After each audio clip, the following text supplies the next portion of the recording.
தடைபடாத நித்திய சிவபூஜையும் 32 அரங்களும் புரிவதற்கு காமாட்சிக்கு வரம் தந்து ஏகம்பமாக மறைந்து அருளியவர் காமாட்சி பூஜித்த பெரிய கம்பர்.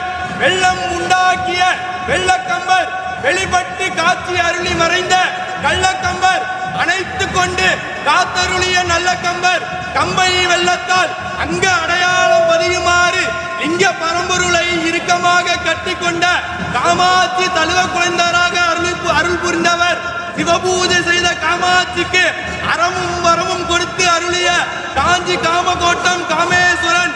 பிறக்க இறக்க நினைக்க தரிசிக்க முக்தியை அருளும் தலங்களின் வரிசையில் வாழ்ந்தாலே முக்தியை அருளும் காஞ்சிமா நகரின் காவலன், கொண்டை நாட்டின் அதிபதி, பஞ்சபூத தலங்களில் பன்னிக்கு அதிபதி காஞ்சி காமாட்சி உடனாகிய உலகமாய் நின்ற ஏகபாதர் காஞ்சி ஏகாம்பரநாதர் திருத்தேரில் வலம் வருகிறார் வருகிறார் வருகிறார்.